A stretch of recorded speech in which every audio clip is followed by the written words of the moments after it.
I've got a question for you. What do prisoners use to call each other? Cell phones. Get it? Cell because they live in a cell and they're like in a cell block because they're in prison. Yeah. Alright. Anyways, let's get into the video. We've got a brand new map for you. This one is called Prison Break. It is both a puzzle map as well as an escape room. So if you don't want to be spoiled, you want to try it out for yourself, please pause the video now, try it for yourself, and then come back. Otherwise, if you want to know the secrets of this map, follow me. First things first, we got to get out of this little jail room here. It's the starting line. You cannot make it between these glizzies. I've tried my best. I've made it so that it's literally impossible. You gotta find another way. So you might think, oh look, there's a little ledge in the wall. I gotta grab it. But no, your guy starts sweating absolutely profusely as if he has just run a 15-kilometer marathon. That's definitely not a marathon. I don't know how long a marathon really is. That's not gonna work. You actually have to use an invisible ledge on the wall, just like that, to get onto this block. You're gonna head on from here. You're gonna do just a little bit of parkour. Easy parkour, easy. Who said it was easy? What I meant to say was extremely easy parkour. Get on up, Patrick. There you go. Even easier on this jump. You're going to jump into the wall. Only 2 more jumps to go. Simple like that. Final jump. There we go. And you're just going to walk on out through here. Okay, if you get enough speed, you can just walk on out right through there. And you are out of the first part. Now let me do a little bit of a map tour, a little bit of a tour of the jail. As I said, the guards are on break, by the way. This map, you are required to find tools hidden throughout the map, which you'll then use to escape. The guards are on break for 10 minutes, so you better be quick. You can see they're no longer in their station where they can check all the cameras, the security footage from the entire prison block, but they are off duty right now, so apparently I'm allowed to roam free. So let me show you a couple more things. Over here, we got a shower. A very communal shower, very open shower, apparently. But I wanted to show you this first. There is a door over here. You can see that it is impossible to get by this door. No matter what you do, you can dive into it, you can try to dive under it, around it. This door is locked. At some point, we might have to unlock that door. So how are we going to unlock that door? Well, let's take a look in some of the prison cells. All of them look very similar. They have the 2 beds. They've got a little bit of a mirror. I call it a donut bouncer. This one's got the diamond. But you're going to notice something real quick when I take a look at this one over here. There's something different about this one. It's got what I like to call a fake movable block. I wonder if we need a movable block in order to do something. This map, by the way, does use 1,000 budget, so I had to get a little bit creative with the way that I did things. You're going to notice that the original ledges that we used to escape the first room, I reused them. Genius! You're going to actually traverse the backside of those ledges all the way up, and there might be a little tool... Are you kidding me?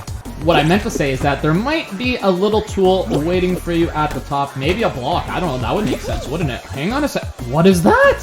What is that? What are those? Now, even if this falls off the wrong way, it's okay. So it did actually land. This is the side that you want it to land on. It doesn't matter if the red side is up or the blue side is up. There is a ramp somewhere on the map. You can see that little yellow ramp in the back there. So if your box does fall the wrong way, just use that ramp to flip it back to the right side. By the way, this map is only designed for 1 person. If you're playing with 2 people, you can cheese this part by just having another person lend you their face, lend you their head, and just booping your way up and jumping on there. But from there, once you get on the fake block, you can jump onto the bed, onto the donut bouncer, onto the top of the bed. Now, it's a bit tricky to see right now because creative does look a little bit different than the actual custom show when you're inside of it. That will be fixed by the time that you play this map, so don't worry. I'm just going to raise the ceiling a little bit. But now, we got a block. We got an object, our first tool after the movable blocks. We just got to figure out where this goes. Now, I forgot to mention that there is a secret hint to this map. The hint is Shawshank Redemption. If you've seen the movie, you might know what I mean, but in Shawshank Redemption, the main character, he digs a tunnel behind a poster in his jail cell. He was falsely accused. I think it was murdering his wife. He dug a tunnel behind a poster in his room, and what do we got here? Oh, look! There is a tunnel behind this diamond block. We're gonna bring the block inside and bring it into here. Now we're in, like, the back rooms where there's a bunch of pipes and stuff. Now, it took me a very long time. I've designed it so that you cannot go inside of here. If you try to go inside of here, you won't make it. If you do somehow manage to do it, you can choose the entire map. But I've made it so that if you just push the block in and smack your face into it... Okay, it looked like the block disappeared. So I'm gonna make sure that it did go inside. The block should have went in there. And we're gonna make our way back, and I'm gonna show you exactly what that block really does. That block is not actually just a block. You are gonna see what tool it is in just a second. And we are back to the door. Remember there was a locked door? Well, I got good news. That block was not just a block, it is also a lock pick. Look at that, there comes the block. opens up the turnstile, and we have made our way into the final section, which is the basketball court. Big shout out to the Big Mango for coming up with this concept. I did see this in one of his maps and thought it was an ingenious contraption. So big shout out to him for that idea. But now you're going to see we've got a little bit of a movable box here. Pretty obvious. Here's the issue. You can't grab it. Doesn't matter what you try to do. You cannot make this movable box get out. So what are you going to have to do? This is what I like to call a little bit of trick shots. Get in there. Get in there. It is in. Now watch this. Oh, the box wasn't movable before, was it, huh? You couldn't grab it before? Just watch this. Wait for it. Oh, there it comes. So what actually happened, I'm going to show you guys, by the way, a little behind the scenes, just so you get an idea of how intricate some of the contraptions on this map are. But there's a boom blaster. The basketball actually knocks it off. You just have to fall down in here. It's a little bit tricky because the boom blaster still goes. It's the only way for it to work, but you can actually jump on this ledge. You can't see that well, but you can see if you turn your camera. You just have to jump onto this piece here. If we go this way, I have fixed this, don't worry, this has been fixed. You can go onto the slide, onto the slime pads, and guess what? You have successfully escaped prison. GG's!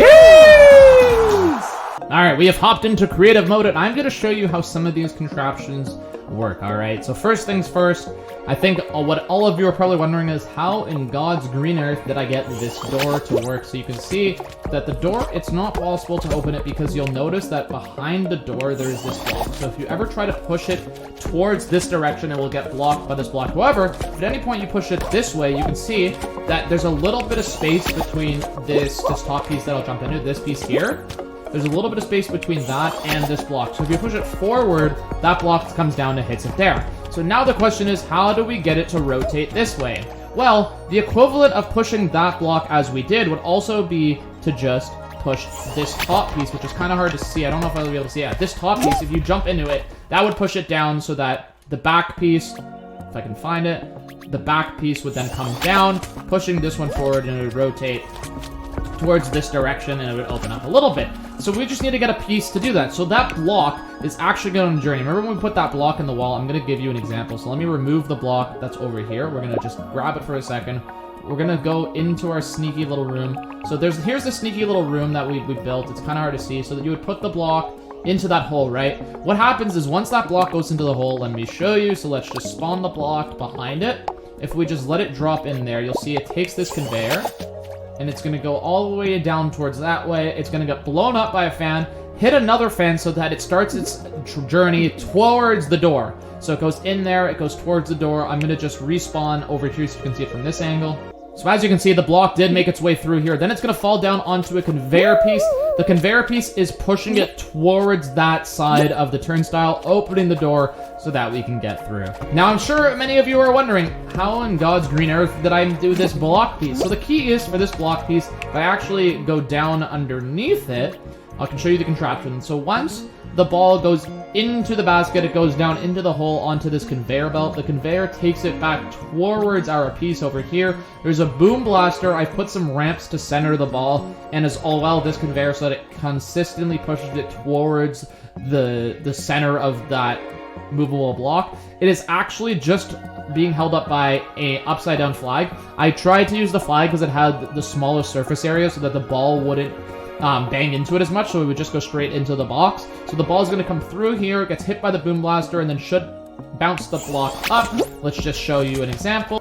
Just like that, we score the ball into the basket. There it goes. It's going to go into that hole. It is now taking its time on the conveyor belt. We just now have to wait for the ball to perfectly align itself so that it hits this movable box piece up, and we can just grab it. So it just sometimes takes a few seconds as so.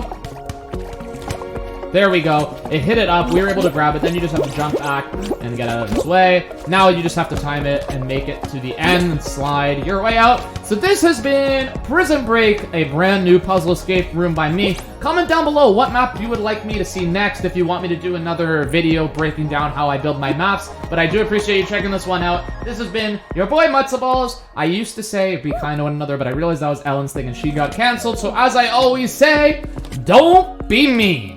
See you guys next time.